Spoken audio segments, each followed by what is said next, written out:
welcome back to She's in Business Live TV. Today, we're going to talk about one of my favorite subjects surrounding sales and marketing.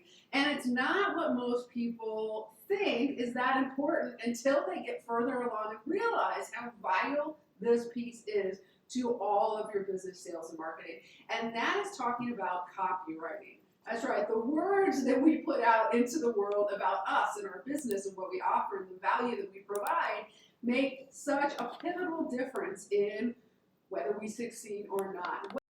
Able to really explain and communicate the value that we bring to the world. Today, I'm so fortunate to have Samantha Burmeister on, and she is a copywriting expert. Today, she's going to come talk to us about how copy can actually help you sell more while being hands-off and help you better connect to your audience. So we're going to roll the intro real quick, and we'll be back with Samantha.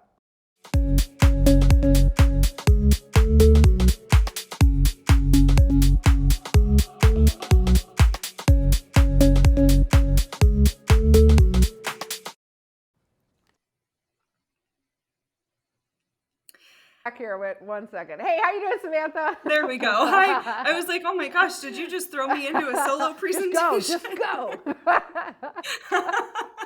Well, welcome, Samantha. I am so excited to talk to you today about copy because I realized recently, we have not had a copywriter on, and I can't remember how long, or anybody to really talk about copy, which is to me one of the most pivotal parts of sales and marketing. So tell me about you.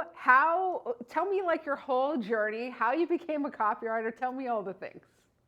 I love that you said tell me your whole journey because so often when I edit other people's copy, their about pages will be like, so my grandma's neighbor's dog when I was 3 really inspired me. And it's like, no, don't actually tell me your whole story. So I'm a nomadic copywriter. They are mutually exclusive, of course, but it's always important to tell people that my company is called Nomad Copy Agency for a reason, and that's because I am everywhere all of the time. For the last 3 years, I've been traveling full-time and writing sales copy specifically. Previous to that, I had a robust career in sales, mostly for tech firms, but also I worked in personal finance at the beginning of my career. So I've had the experience of business to customer, business to business, and always very high-end products. So I have learned a lot about sales, a lot about connecting with people, and I get to connect with people all the time in my daily life as a nomad and as a traveler. I love that. It's such a fun angle, and I didn't actually know that about the nomadic part. I mean, I knew the name, but how did you just start I'm just going to be nomadic. I'm just going to go wherever I want, do whatever. How did that even happen? Because I think a lot of people always feel just kind of they feel rooted, they've got to stay in one place, and you're the opposite. You're I'm on an adventure, and I'm just going to go with it. So tell me that. Yeah. And I think it's important to note, I'm not 23 and untethered, Right. and that's great. And there's so many nomads that are, but there's also so many nomads that are nomad families or the biggest demographic I've seen out on the road in the last couple of years is women who are 50 plus and their kids are out of the house. Sometimes it's couples who are 50 plus and they're just now starting to travel. So yeah, just to kind of drive that home is that I decided when I was in college that I would take this journey, but it's never too late to take the journey. And for me, I was gifted a Kindle and I was in college, so I didn't have money to download books. So I was looking through the free library and there were 2 books. One was The 4-Hour Workweek and the other one was something totally random and I couldn't even refer back to it, like a digital nomad's guide to van life or something like that. But it was in those moments that I realized I did not have to tether myself to a desk and a commute and whatever for the rest of my life. And as somebody who was graduating from a huge university, that was the track that we were all on, was you go to a big university, you go work for a big company, you contribute and match your 401k, and then 45 years later, you're set free. And I knew that I didn't want that for myself. So I did go into a career because I had student loans and I wasn't really sure what entrepreneurship would mean to me. But as I figured that out, I always knew that the goal was to be a traveler, and a professional. I love that. It's kind of like, and I know that you don't have to be an entrepreneur to just kind of live the life that you want to live, but really it affords you the opportunity to have so many more options to do that, because you can Yeah. kind of do whatever you want and there's nobody to tell Mm-hmm. you one way or the other. I know we got an RV some years ago, and during COVID we thought, right before COVID, we had thought about doing like a year on the road. And then COVID kind of like shut all these campgrounds down, and we didn't do it. So Yeah. we just do the summers now. But so tell me a little bit about copy. Okay, so like first of all, what is a copywriter? Because Yes. I talk about these things all the time, and then people are like, I don't even know what is a copywriter. I'm like, oh, it's reverse. So for people who are Yeah. new to this whole world, what is a copywriter? What is copy? What do they need to Yeah. know? What are the essentials? Let's start with what it's not. First of all, the one that I get every so often, and it always gives me whiplash, is like, so you do like trademarks and stuff? No, I that's haven't a heard that. That's copy. funny. That's a copywriter Yes. without the W that does Yes. copyrights. We're also not content writers, and sometimes there is some overlap. There's a Venn diagram of content and copywriters, but content is written for computers, so that's going to be the person writing your captions, the person doing your blog posts, your SEO, the long form content. That's someone else. Copy is written for people, and it's written to inspire action, and that's why it's different from content, because content gets you found on Google. It's super important, but it's not what I do. Copy inspires action, typically convinces people to purchase or take the next step in a sales journey. So the tactical of that is that it often looks like Facebook ads, landing pages, whatever you might call them, sales pages, opt-in pages, etc., thank you pages, and the following email sequences, as well as often we will write email sequences that follow a purchase to encourage an upsell or further action to like bring people closer into your brand. I love that definition because it made it really clear. And I think they're usually conflated.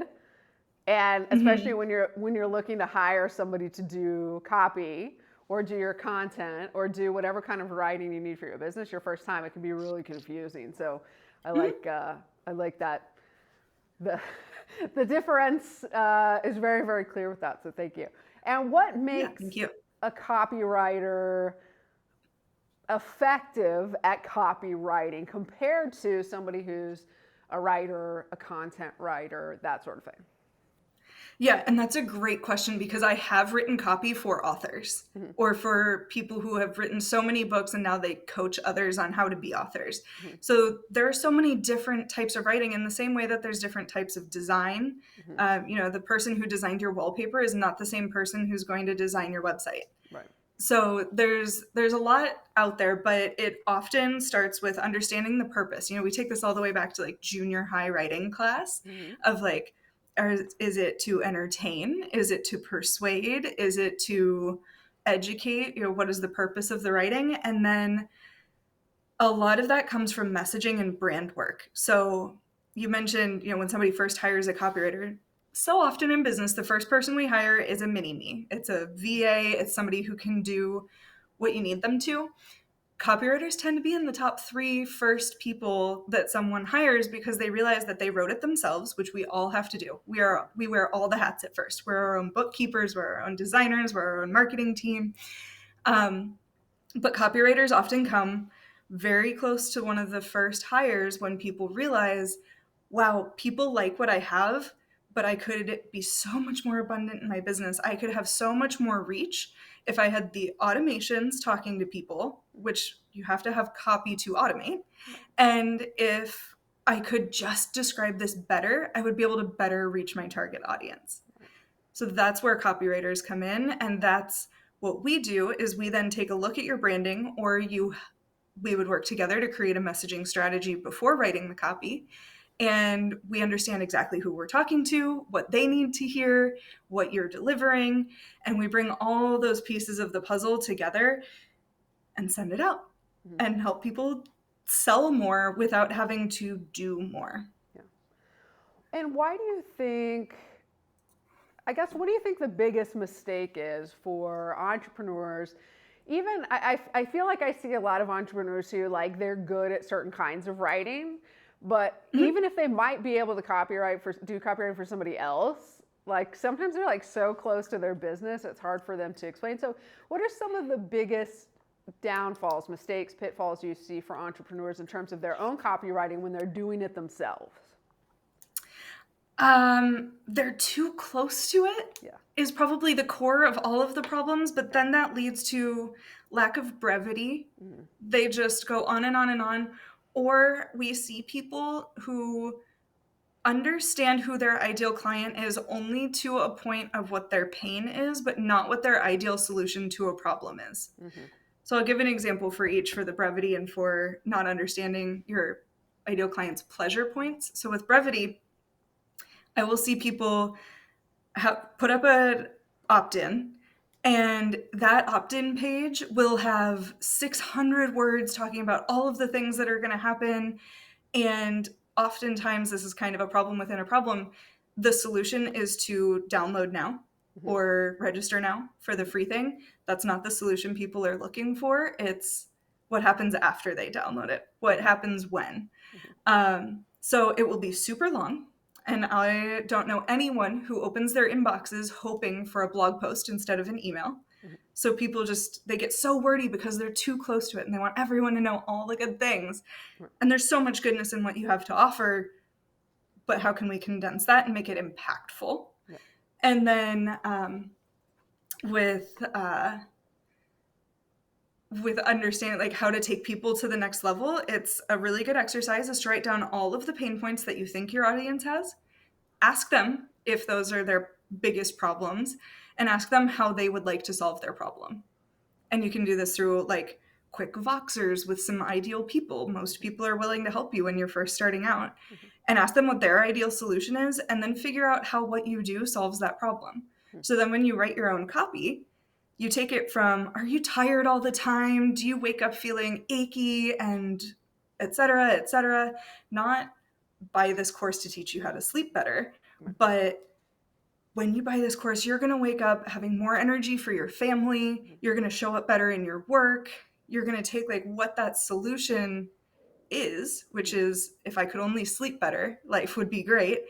But then tell them how you're going to help them sleep better and how you're going to, what that's going to do in their lives, because people see things in stories.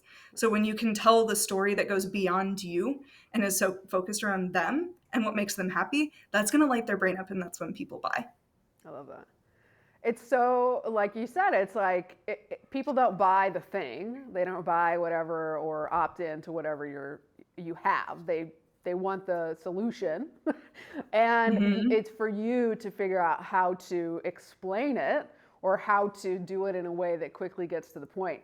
I'm always like just deleting, like everything I ever make, I'm like, too long, delete. Too long, deleting more. I always try to figure out how can I make this shorter?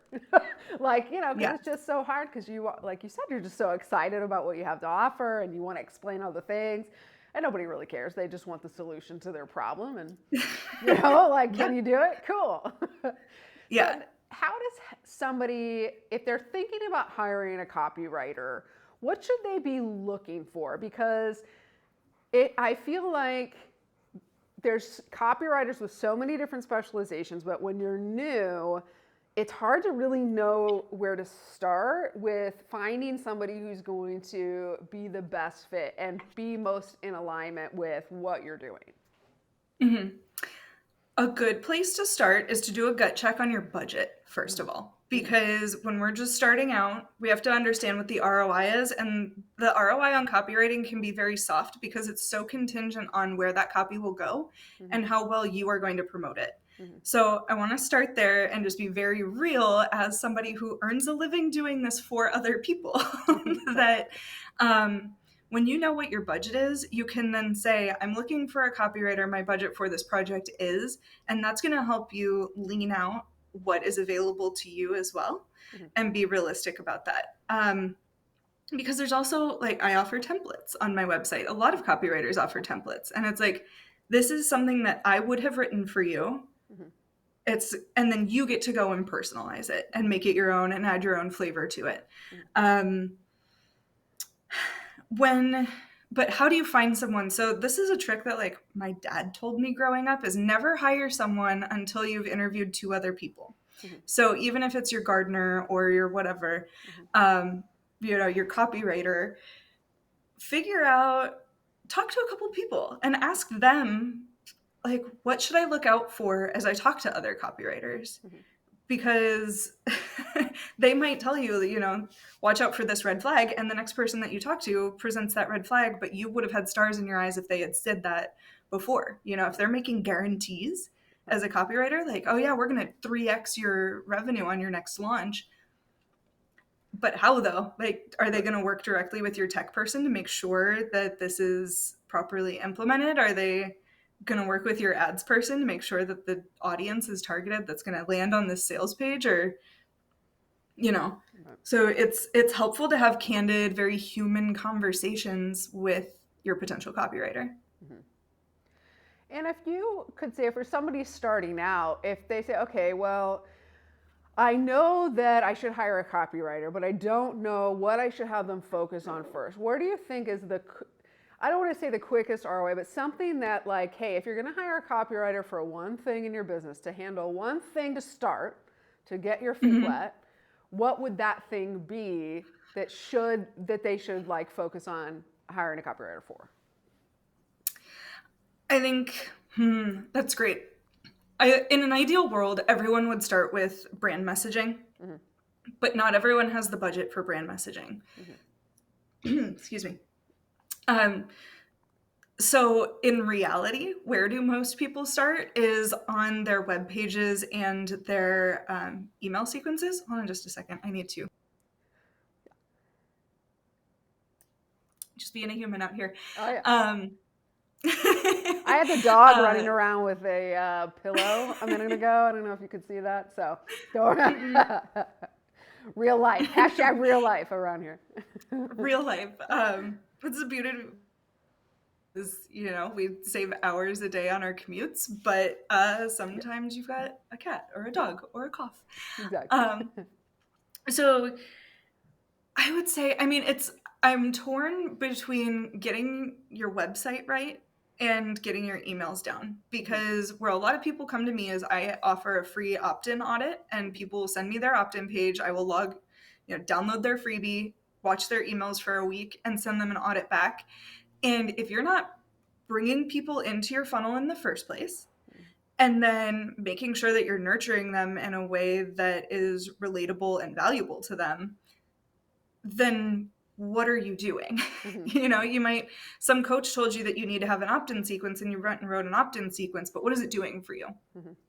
And nurturing them throughout and having those things automated is vital to you being able to sell to them when the time comes. Right. Love that.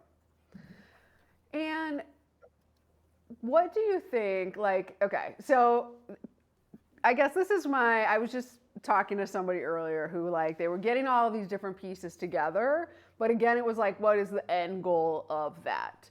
So say somebody does an opt-in sequence, say it's just, typical lead magnet, ebook, whatever. What should, in theory, for somebody starting out, what should then an email sequence do? Because I feel like then it's just basically a newsletter after that for most people, and it doesn't actually drive them to do anything else. So what typically do you see as the most effective sequence after a lead magnet opt-in, for example? So I always think of the internet like it's a party. And if you got to a party and someone handed you, I don't know, a masquerade mask, and then just left and didn't tell you what to do with it, didn't tell you when to put it on, didn't tell you that at midnight there was going to be a disco ball and that they were going to get a group photo. Yeah. What are you doing with this mask? So when you send someone an ebook or a checklist or whatever your freebie is, and then you just start telling them about yourself, you're not guiding them on the journey toward whatever your next sell is. Right. So I think to remind people, because you might say, I mean, I'm guilty of this. A lot of entrepreneurs are guilty of this. It's 9 p.m. and you're stressing out about your bookkeeping. So you go online and you're like, what do I need to prepare in Q4 for my Q1 bookkeeping? And then you download a guide, and then for like 3 weeks after, someone's telling you about themselves. You get a picture of somebody's dog in your inbox. Like, they're, starting to sell to you, but you never actually got your stuff right with using that download. So all that to illustrate, help people use it for your first like 3 emails. And also give them the option of like, if this is hard for you, let's talk about it. Here's my calendar link. Here's the paid version of working with me. Here's a video of filling out this checklist and what it really looks like real time. Because if I told people, okay, you need to go identify your ideal avatar, you need to, as I said before, connect all these dots and do all this marketing, and slid into their inbox with that strategy, and then my next email started talking about myself, Right. They have not had time to implement. And for you to position yourself as the expert, you need to continue to stand by them and guide them through that process.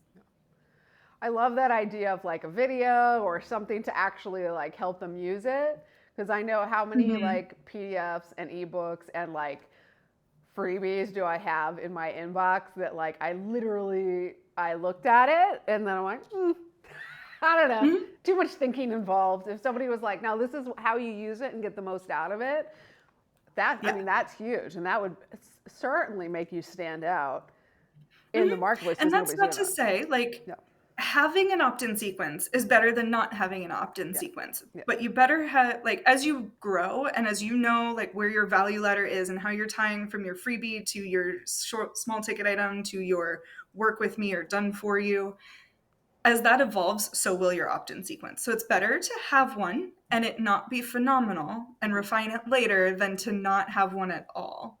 So I also want everyone to hear, like, don't get analysis paralysis. Like, get out there, outline it, get it out into the world, come back to it in 3 months, because you're better off nurturing people okay than not nurturing them at all.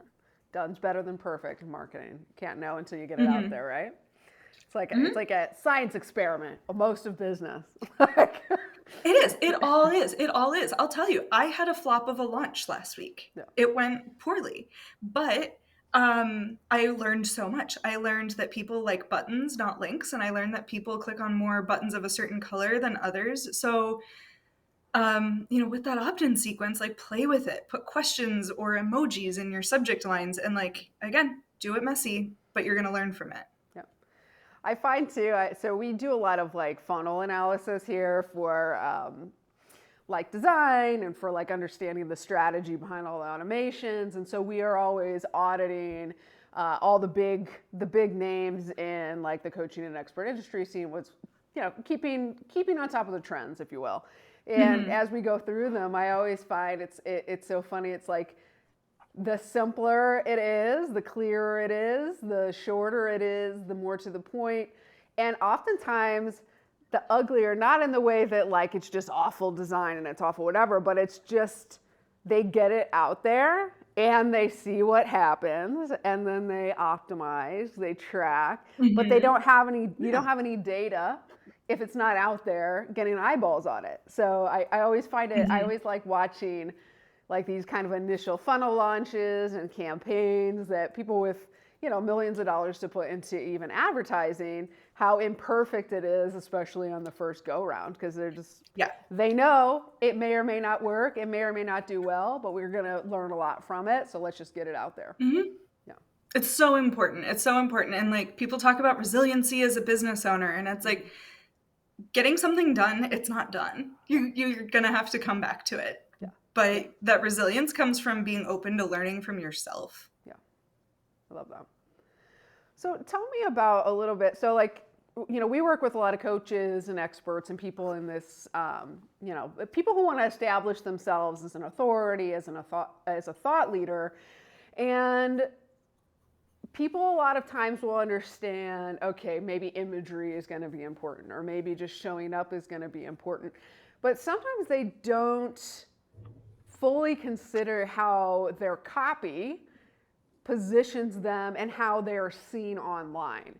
Can you talk to me about somebody who wants to build that authority and wants to be seen as this credible source so that they can build their business off of that and their expertise? How does copy affect that? And how can a copywriter coming in help them present themselves like that online? Yeah, it is so important to have a third-party perspective on your business. Again, we talked about like who you hire first. Oftentimes it's a VA, and then you end up with some sort of a coach. And those people can all help give you a third-party perspective on who you are and what you do. I had somebody point out to me that 100% of my Instagram photos were taken outside. And they're like, you don't know it, but you're outdoorsy.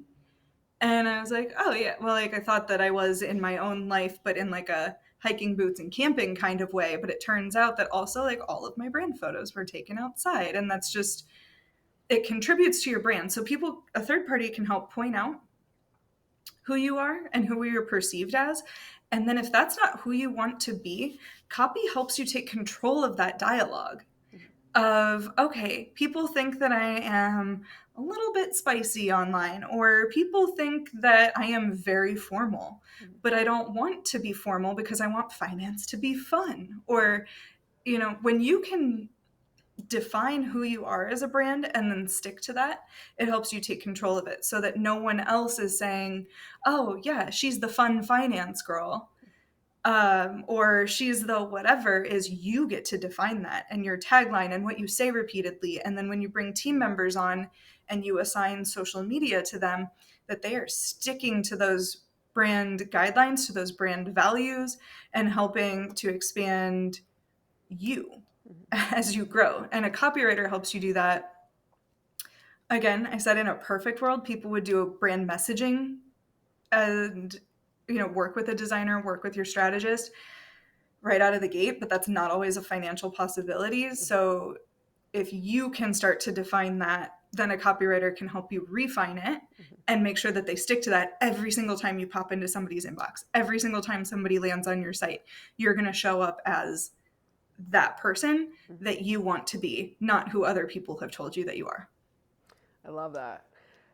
And it's that third party thing. Just like we were too close to it. It's just so hard to see how other people are responding, the vibe that we're putting off, and hearing it from somebody else can either be a confirmation, yeah, I'm doing it right, or oh no, I have that's not what I wanted to come across as. And sometimes there's something in the middle, right? Like, okay, well, I don't want to be as formal, or I don't want to be as informal. I want to be somewhere in the middle, and just finding that sweet spot and to where you're still authentic, but representing yourself in the best way possible can actually be a possibility. And it's hard to do that on your own, It is. Yeah. So, and I think a good point there too is that so often you set out, and everybody who's ever been in business has their I help statement, right? I help blank do blank so they can blank. But what happens if you put a product out into the world and the people that you thought you were helping end up not being the people who buy from you? And I have an example of that. As a friend of mine I help LGBTQIA entrepreneurs with XYZ. And it turns out that a lot of cis male owned companies started working with her so that they could better reach other demographics and be more inclusive in their messaging. And for her, that was super eye-opening. And she was like, she had to take a step back, and we worked together, and she said, okay, and she works in messaging too, but again, that third party perspective. So we worked together to say, do you change your messaging to better cater to the people that you initially wanted to work for? Or do you change your messaging to continue working with the demographic that has come to you so that you can better serve the people that you initially wanted to work for? Right. And that, we all have to do that. Even if you are making like really snazzy dog bandanas and you think that it's going to go towards one audience, you have to observe your audience rather than say, I'm only serving dog owners, but what about cat owners too? What about, that messaging has to be dynamic, and you need to just like stop and take a look at it and see, where that lands. Yeah. I see that our last 8 years has always been like that. It's like we put like one message out there, and then we start seeing, oh, like we're not getting the already at 7-figure coaches. We're getting the coaches who are coming from a 7-figure career, who want to get into coaching. Mm-hmm. Like we just never even thought about that before. And then those people started coming in, and we could adjust what we were doing in that particular offer and the messaging that was going out. And sometimes, and again, like you say, you get it out there, see what's going on, be willing to make changes and be agile with it when you have enough data points coming in. But that's what's so nice about having somebody come in, like, hey, let's refine it. Let's really, make it what you want it to be, while also attracting those people who are already coming to you. You could have just a flood more coming to you if we did these adjustments. So I love that. Yeah. So if somebody wants to hire a copywriter, where should they start? Because I feel like there's a oversaturation of places, groups, job boards, freelance services, and it can get a little bit overwhelming for a new entrepreneur. Yeah. Where should they start if they were looking to hire somebody? My biggest recommendation is ask the people that you're already working with. Mm-hmm. So if you have a designer, if you have a VA, an OBM, an ad strategist, someone who would already be working with a copywriter, ask them, because it's likely the person that they will be working with. Mm-hmm. So you also want to keep your existing people happy as long as they're phenomenal. Mm-hmm. Second, it would be find someone that you know and you love their copy and ask them who wrote it. Mm-hmm. If I love, Carrie's copy on her website, did you write that yourself? Right. No, there's power in referrals, of course, but copywriters are there's more than enough of us to go around. Mm-hmm. So there's benefit in asking that. Also, understanding your budget is huge. Mm-hmm. And say, Carrie, can you introduce me to your copywriter? Also, wanted to let her know that my budget for my first project is probably XYZ. So I'd love to see how much we can do within that budget. Right. So that's always a great place to start. Of course, there are groups. There's Facebook groups. I would highly recommend searching within those groups first before making a post, because I can't tell you how many times in certain groups you see, does anyone have a VA that knows Kajabi? And it's like, did you search this? Did you see if somebody had asked this question before? They probably asked it 10 minutes prior. Yeah, totally. And asking people, the big one is asking people that you admire. That you admire their work, that you want to emulate. Because if you're just asking the ether who knows a copywriter, you're going to get a lot of different things back. And the more specific you can be. Sometimes, depending on your audience, you want a copywriter who is a lot like your audience so that they know already how to speak to them. Mm-hmm. I think that I'm very agile in the kind of voices that I can step into as a copywriter, but there are some that I cannot do. And I would love to refer people to other copywriters if I find that I can't speak to their ideal audience with confidence. So there's a lot of merit in it might feel like an uphill battle in asking people manually who they're working with, but you're going to get really good referrals and you're going to have proven examples of their work.